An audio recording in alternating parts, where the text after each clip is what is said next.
Bem, nós estamos examinando a apostila para iniciantes. A questão hoje é a de número 9. Ela trata a respeito da evolução da alma. Questão número 9. A alma evolui? Foi pronunciado pela ciência: nada se cria, tudo se transforma.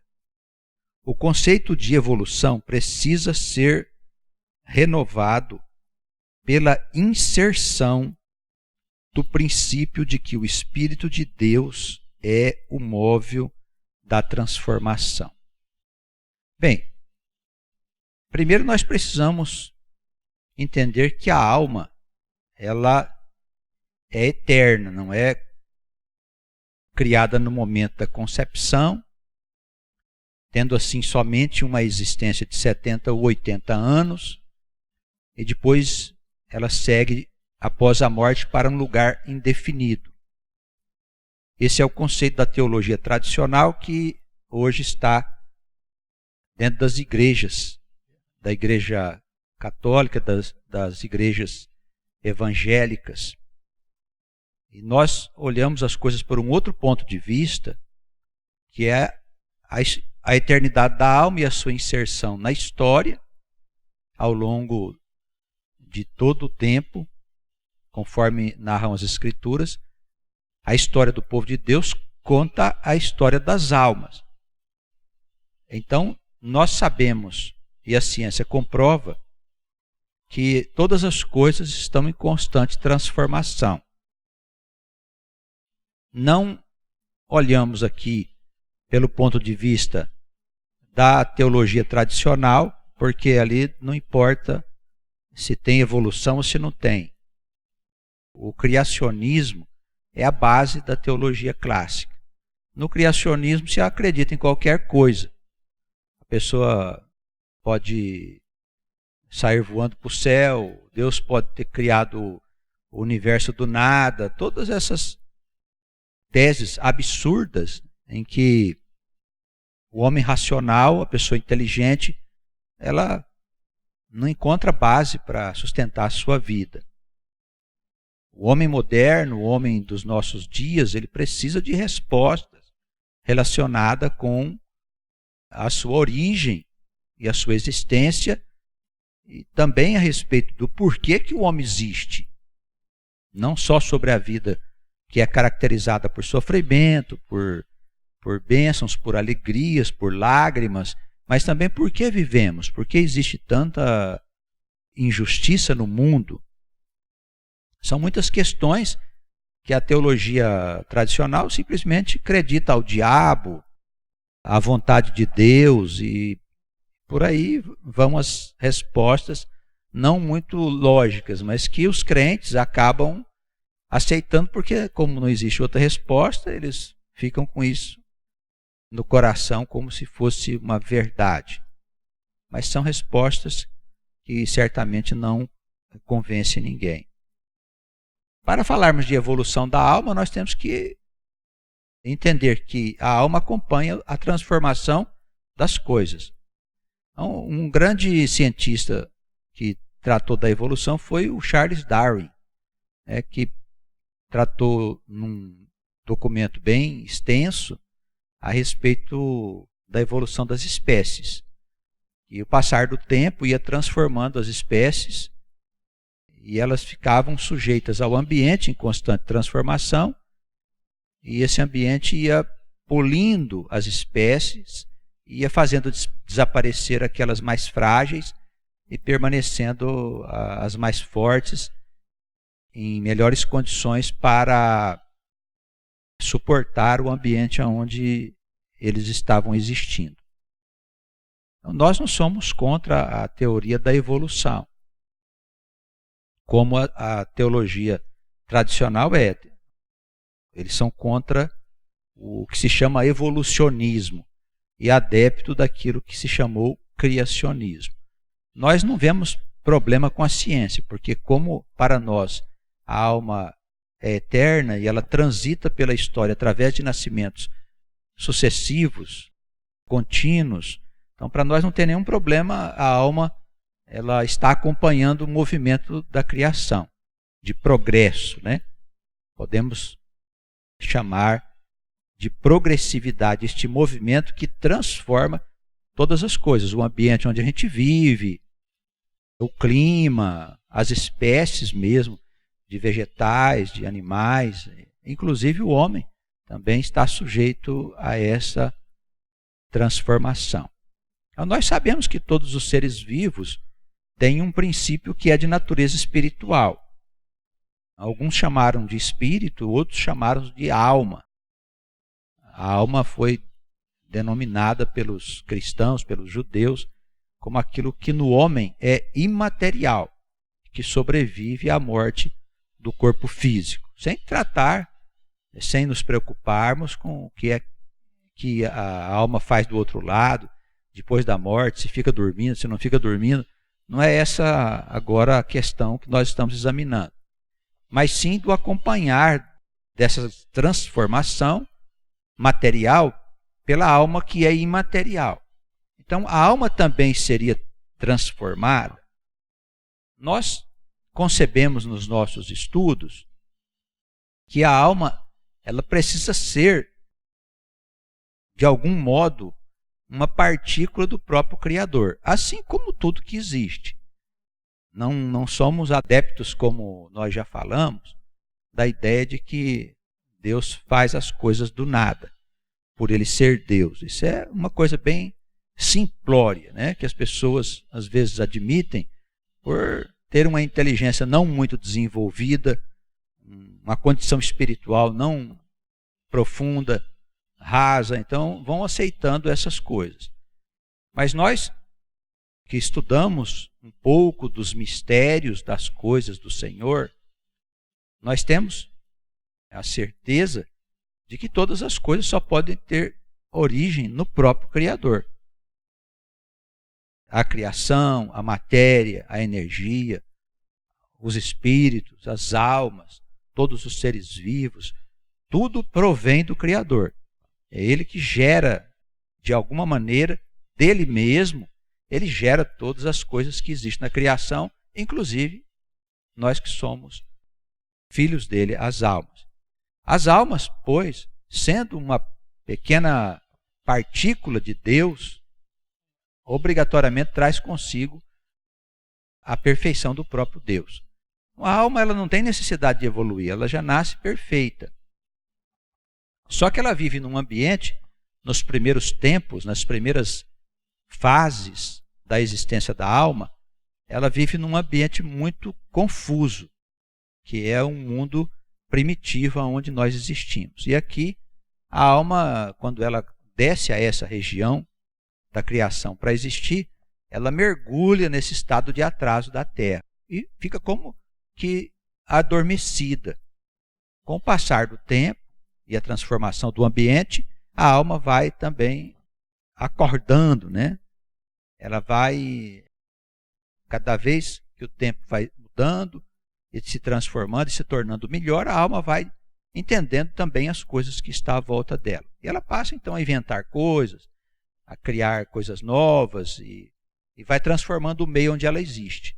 Então, quem é responsável pelas mudanças da Terra, da civilização que nós fazemos parte, é a alma do homem, que durante toda a história foi descobrindo coisas novas e acumulando conhecimento. Então, o conhecimento acumulado é a ciência que nós conhecemos, nos vários setores da vida, nos vários departamentos da vida. Quando nós nascemos, como crianças, iniciamos lá no ventre da nossa mãe, a alma ela encarna no corpo que a mulher fornece, né, para a alma, e a alma encarna como filho de uma determinada família. E ela vai, aos poucos, também despertando, porque ela perde a consciência na hora de nascer. Então ela esquece da experiência passada e ela precisa ser conduzida a um processo de aprendizado, que não passa de um despertar. Então, a escola funciona como se fosse uma ferramenta para despertar a alma. Ela vai aprendendo os princípios e vai acordando para a vida adulta.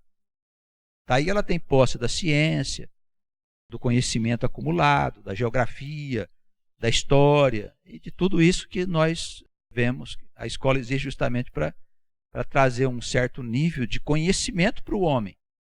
Daí isso é muito importante que o homem estude, para ele tomar posse do conhecimento do lugar onde ele existe, no tempo em que ele existe. E isso continuará em constante transformação. Então não temos nenhum problema com a evolução do Charles Darwin lá. As espécies, na verdade, vão também sendo elaboradas em função do meio. O que ele não sabia, que nós sabemos, é que por trás desse movimento existe o poder de Deus, a mente divina e os planos de Deus para esse mundo e para todo o seu universo, em que ele vai transformando as coisas. É ele que é o motor dessas mudanças, dessas transformações. Então Deus é como se fosse um motor que impulsiona a criação no progresso, incluindo aí a nossa terra, o nosso mundo. A alma, pois, não tem necessidade de evolução. Ela simplesmente precisa ser despertada convenientemente em função da sua experiência existencial. Lembre-se sempre que o conhecimento é acumulado. Então, o conhecimento é revelado por Deus às almas que vão acumulando esse conhecimento, não só na parte material, nas nossas escolas, mas também do outro lado, aonde existem os espíritos, ou seja, as almas que descobriram essas coisas, que deram origem aos espíritos que dirigem todos os departamentos da vida, ciência, medicina, engenharia, comércio. Tudo isso é uma energia, um espírito que foi criado ao longo do tempo pela mente dos homens. E Deus é quem revela para o homem, na medida em que ele vai acordando, esses conhecimentos. Como se Deus fosse um professor, conduzindo a alma ao longo da história para a alma poder atingir um estado de melhor entendimento de tudo. Então, esse é o processo que nós entendemos como evolução. Então, o que evolui verdadeiramente é o meio. As almas, na verdade, elas vão sendo conduzidas junto com o meio que vai se transformando, e as almas também vão acordando e ocupando a posição que Deus determinou para elas. Poderíamos pensar assim, em relação aos seres que são mais simples. As plantas, por exemplo, elas também seriam uma partícula de Deus? Com certeza. Tudo que é vivo tem alma. E tudo provém de Deus. Então, pode-se pensar que a alma de uma planta vai um dia se tornar a alma de um homem? Não. A alma da planta é criada para ser planta durante toda a sua existência. Ela pode se transformar numa espécie mais aperfeiçoada de uma planta, mas ela sempre vai ser uma planta. O animal sempre vai ser um animal. Então, o cachorro nunca vai se transformar num homem. Essa tese a gente está levantando aqui porque no Oriente tem algumas doutrinas que pensam que a alma do homem pode nascer como animais, como plantas e outras situações, né, que não obedecem muito bem à lógica da criação. Então, a alma dos animais também acompanha esse movimento, esta transformação, mas a alma do animal nunca vai se transformar num homem. E a alma de um vegetal também nunca vai se transformar num animal. Deus faz as coisas conforme o propósito dele, o projeto dele para a criação. Então existem os animais, as plantas, os micróbios, os peixes, as aves e todas as coisas aí que estão à nossa volta e ocupando cada uma a sua posição perfeitamente, acompanhando a transformação de todas as coisas. Tá bem? Então, a alma, ela não evolui como se ela nascesse de um ponto zero, precisando aprender. Esse conceito também é importante a gente falar, porque existe no nosso meio algumas doutrinas que pregam que a alma nasce simples e ignorante. Na verdade, ela não nasce simples e ignorante, ela já é completa. Ela se encontra num estado de simplicidade e de ignorância. Não é que ela é simples, é diferente. Você está numa situação e você ser. São coisas bem distintas. Isso precisa ser modificado. Então, na nossa leitura aqui, vamos fazer de novo a leitura. Eu acho que diante dessas explicações fica mais fácil os irmãos entenderem. Foi pronunciado pela ciência o seguinte ditado, né? O axioma: nada se cria, tudo se transforma. O conceito de evolução precisa ser mudado, renovado, né? Pela inserção de um princípio de que o Espírito de Deus é o móvel da criação, é o motor da criação. O poder dele é que move a criação. Os cientistas não sabem disso. Não sabem assim, eles têm uma ideia bem equivocada de quem é Deus. A imagem de Deus passada para os cientistas é a imagem de um Deus irracional, de um Deus que cria coisas do nada. Não pode ser, né? O cientista não aceita isso. Talvez se eles pudessem conhecer Deus por um outro caminho, e não pelo caminho das religiões, eles poderiam aceitar Deus como princípio criativo e mantenedor de todas as coisas. O poder que movimenta a criação. Bem, a alma não evolui como se fosse um livro de páginas brancas no qual, através das encarnações, ela escreveria uma história. Da mesma forma, ela não é como a matéria que se modifica com o fluir do tempo. A essência da alma não se modifica, preste atenção. A alma tem o seu despertar. A alma tem o seu despertar, ela não se modifica. A essência dela é sempre a mesma, porque é a essência do próprio Deus. A alma, por ser de natureza divina, é perfeita em todas as suas potencialidades. Então, em todas as suas capacidades, né, que ela tem de realizar as coisas, ela é perfeita. Ela precisa trabalhar para que o meio onde ela vive possa ser modificado, o conhecimento possa ser aperfeiçoado e todos possam ser felizes. Por isso eu tenho afirmado que o paraíso é aqui mesmo entre nós. Nós é que vamos construir o paraíso. As almas foram criadas para que Deus pudesse, através dos seus filhos, ele viver na criação. É um Deus que vive em nós, para fazer as coisas conforme a vontade deste Deus. Inseridos na história da criação, seria estranho que a nossa alma surgisse aí no meio da história em determinado tempo e vivesse 70 anos, 80 e desaparecesse. Uma coisa esquisita dentro da história tão longa da criação, só do nosso planeta são 3 bilhões e meio de anos para a formação da Terra. O ambiente foi sendo transformado lentamente até atingir a situação que hoje nós estamos, que permite que os seres vivos possam existir. Mas não foi sempre assim. Teve um tempo que era muito pior, a situação climática. Os seres que viviam aqui eram muito primitivos, bem primários. É toda uma história que se desenvolve, que se desenrola, que a ciência hoje comprova, e que os religiosos não aceitam.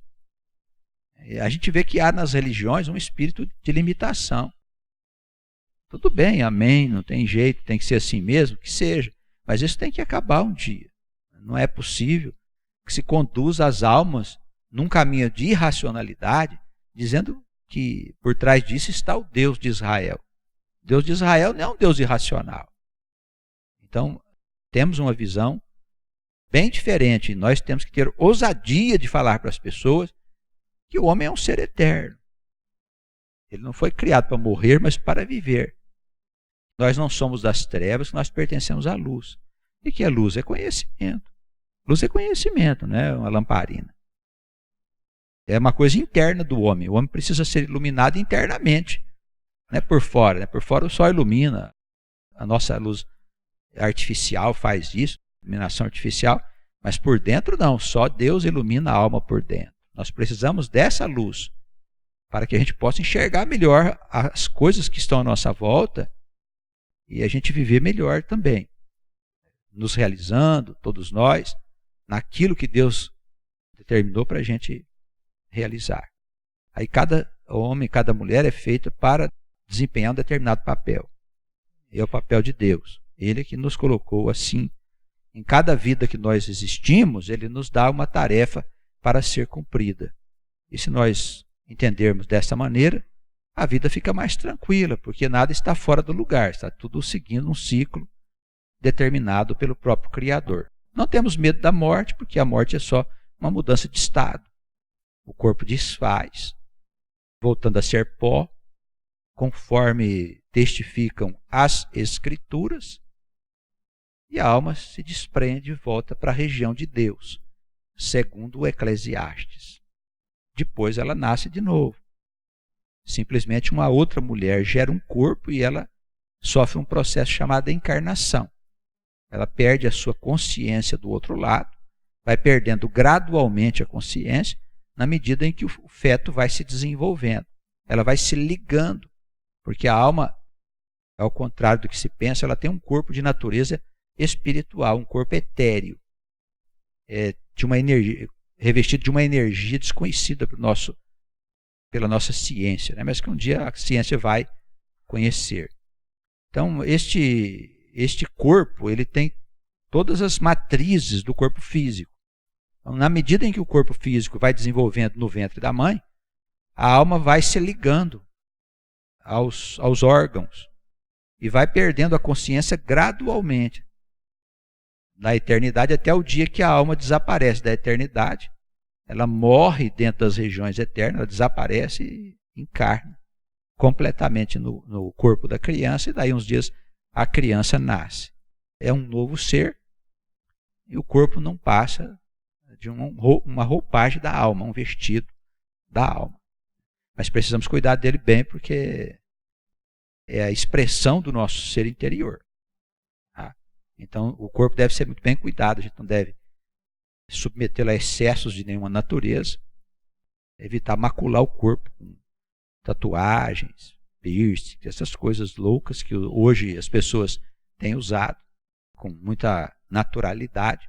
Então, o nosso corpo precisa ser bem zelado, não contaminar ele com cigarro, com bebidas, no dizer dos escritos sagrados, com bebidas fortes, né, que levam o homem a perder o seu juízo e a ficar enfermo, muitas vezes desenvolvendo doenças, tanto pela comida e como pela bebida.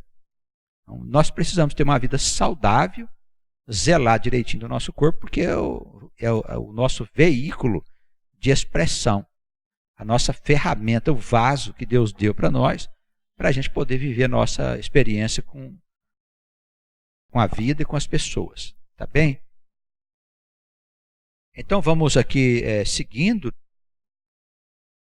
Deixamos uma referência de 1 Coríntios, capítulo 3, 6 e 7, que trata da influência poderosa de Deus em todas as coisas. Né? Uma passagem do apóstolo Paulo diz que a semente é colocada no chão, mas quem faz crescer, desenvolver, se transformar em uma árvore e dar os seus frutos é o poder de Deus que está agindo em oculto. A alma, ao ser gerada das entranhas do Eterno, é obscurecida pelo caos dos primeiros tempos da criação. Mais tarde, no delinear da obra do Eterno Deus, ela desperta para a consciência de si mesma e de sua origem divina. Ao longo da trajetória existencial, a experiência na vida carnal, na vida do corpo, vai conduzir a alma para o despertar, como se descobrisse o que, em verdade, ela já soubesse. O Verbo é a luz eterna que atrai a alma para o Criador, tanto quanto um ponto luminoso seduz as mariposas na escuridão noturna. Então, aqui a gente faz aqui uma comparação com as borboletas que à noite saem perdidas aí pela escuridão, né? As mariposas. Quando elas veem um ponto de luz, elas correm para lá.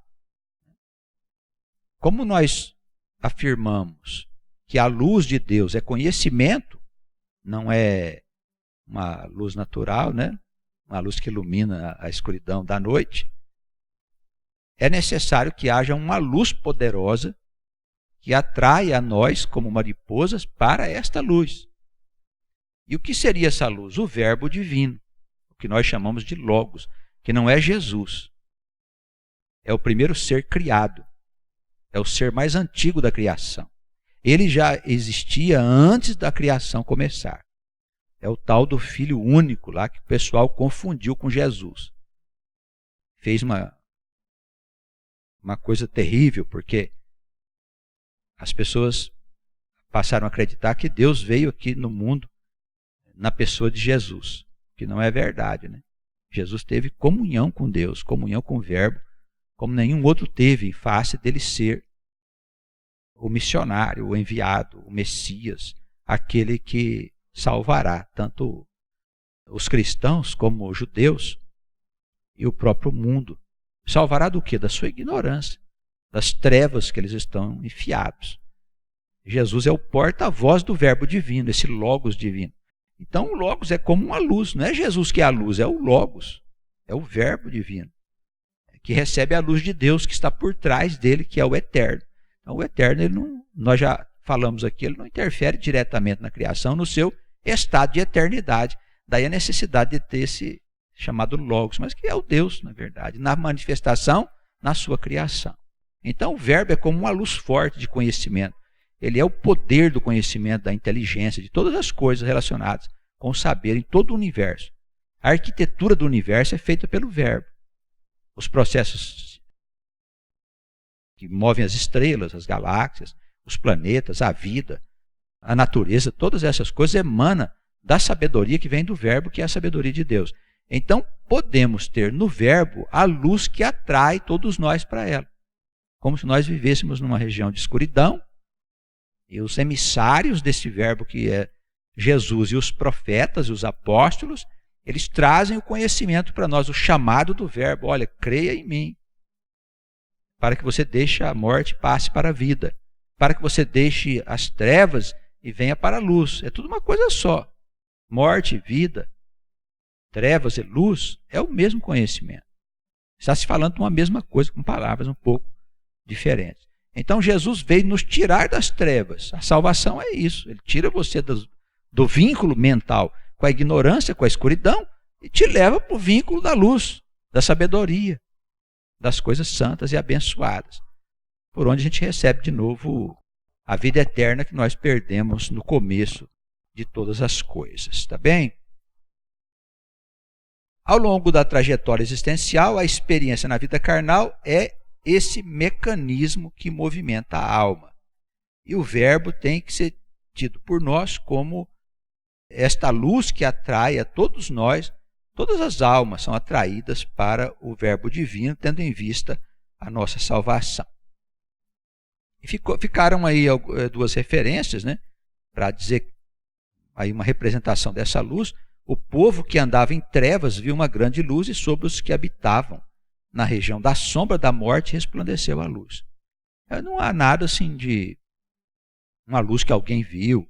Algumas pessoas aqui pretendem colocar que é aquela estrela que acompanhava os reis magos e tal. E daí o homem só vê as coisas pelo ponto de vista carnal e material. Os teólogos, que eles não entendem nada do que tem no invisível, né, na eternidade. Eles não entendem da ciência de Deus, que é depois do túmulo, não é antes do túmulo. E para explicar as coisas, eles precisam achar no meio material algo que possa representar. Então, quando se fala aqui que o povo de Deus andava em trevas e viu-se uma grande luz, e sobre os que habitavam nas regiões da sombra, que estavam mortos, né, porque estavam em trevas, aí a palavra de Isaías nos fala, né? Essa luz veio e brilhou sobre eles. Não é que eles viram uma luz, na verdade. O Jesus, ele significava esta luz. Jesus e o próprio Israel, né, significa isso. Nós vamos ver hoje no estudo de Isaías, que tanto Israel como Jesus é o mesmo servo. O servo que trouxe luz a luz de Deus, a sabedoria divina, para um mundo que estava mergulhado e ainda está mergulhado numa grande escuridão. Mas tem uns pontos de luz aqui e outros acolá. Também Jesus disse aí, conforme João, no capítulo 8, versículo 12, ele disse: eu sou a luz do mundo, quem me segue não andará em trevas, mas terá a luz da vida. É isso que nós precisamos ter, gente, é luz para nós caminharmos e não cairmos no buraco, nem pisarmos na serpente que é o diabo. Nós precisamos ter entendimento das coisas, entendimento e espírito. Não adianta nada ter entendimento também, não ter espírito, não ter a fé que nos dá o Espírito Santo. Porque você pode entender, mas pode não fazer. Eu preciso entender e fazer. Então trata-se do conhecimento mais o espírito. Só o conhecimento não funciona. E muito menos só o espírito. Também não funciona. É preciso nós termos as duas coisas. Conhecimento, entendimento das coisas eternas. E pedir a Deus que nos conceda o seu Espírito Santo para nós não marcharmos na escuridão. Tá bem? Que Ele nos ajude, todos nós, a termos a luz divina para a gente poder cumprir a nossa tarefa, aquilo que está programado para o presente tempo, na esperança de que no futuro nós participaremos certamente da Nova Jerusalém, a nova humanidade que está aí chegando, né? Está às portas. Se Deus quiser, nós ainda vamos ver a sua chegada. Tá bem? Que Deus nos abençoe, nos guarde no seu grande amor, nas suas misericórdias. Amém.